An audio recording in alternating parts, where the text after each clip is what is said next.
Hello everyone, welcome back to another video. Today I'm going to be continuing my podfic of my Transformers fic titled Spark to Soul. Today I'm going to be podficking chapter 3 titled Is That a Sparkling? Up front, I do want to say, keep an eye on the bottom of the screen for the language indicator, and also I would like to mention that there are certain words that are going to be in specific languages every time, so I'm not going to be dealing with changing the language indicator every single time because there's going to be a lot of them. For example, the word human, the human's names, and certain human body parts like hair or eyes that aren't applicable to the bots are going to be in English every time, whereas stuff like the bots' names, the words Autobot and Decepticon, and stuff like that are always going to be in Cybertronian. So, just want to say that up front to make sure nobody got confused. That being said, let's dive in. Suddenly, crying filled the air, and the bots tensed, looking around for the one in danger. Crying, in their experience, usually meant someone was in trouble, and their rescue instincts flared just at the sound of it. Blades found the source first, black optics locking onto his own, and he stiffened. "Is that a sparkling?" he whispered. "Are they hurt?" Boulder questioned, seeing the sparkling reaching out for them as the other, whatever they were, closed ranks in front of them, trying to block the bots' view of the sparkling. "Whatever is happening here, we should fully assess the situation first before doing anything," Chase stated. "Otherwise, we cannot respond in the appropriate manner according to the rescue bot code."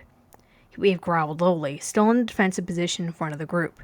"No one is going anywhere near those things until we know what they are and where we are." "Oh, come on, Heatwave!" Blades' optics were still focused on the sparkling, watching their servos grab at the air in their direction and squirming as if trying to get to them. "That sparkling is reaching for us. We should at least try to help them." "No, we don't understand the situation yet," Chase objected, waving his servos as if that would make them listen to him. "Any action at this moment could break code and potentially even put the sparkling in danger. There does not appear to be any imminent threat to their safety." But Blades wasn't listening anymore. His optics widened as the one holding the sparkling seemed to go into stasis lock, and then he was running, ignoring Heatwave's shout of "Blades, get back here!" and barely managing to catch the sparkling before they hit the ground. "They're so tiny," Blades whispered, opening his servo to get a better look at the sparkling. "Are you okay, little one?" he asked, gently placing his digit between their servos as they grabbed at him. The sparkling giggled happily, letting go of his digit to grab at the other bots with one servo, and the group that had been surrounding them with the other. "Safe!" they squeaked, barely understandable enough for Blades' optics to widen in pure shock. "You know Cybertronian?" He barely managed to keep his voice low enough to not hurt the sparkling's audio receptors. "What?" the other bots chorused, Chase in pure shock, Boulder in curiosity, and Heatwave's voice was still a low growl. The group around Blades and the sparkling had frozen in place, staring at the sparkling in his servo. "Safe!" the sparkling chirped again, still gesturing towards the bots in the other group. How does Cody?" one of the surrounding group stammered. Blades ignored the creature he couldn't understand and focused back on the sparkling. "What are you, little one? Do you have a name?" "Human," they said, motioning to themselves and the group surrounding them, then pointed to himself.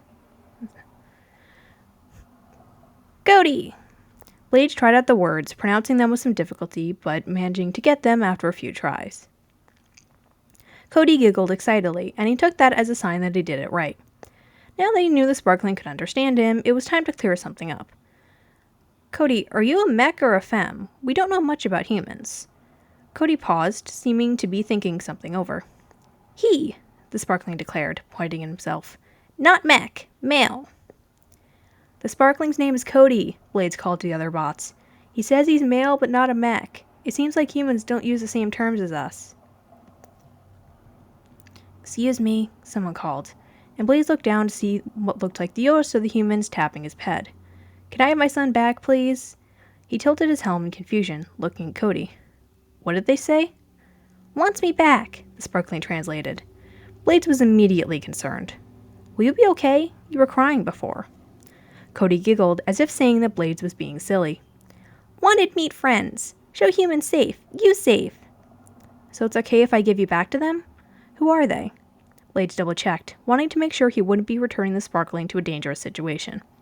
"Family safe. Okay." Cody confirmed, and Blaze gently lowered the servo so the human could take the sparkling. The moment Cody was in their arms, they quickly backed away, and the rest of the group surrounded them.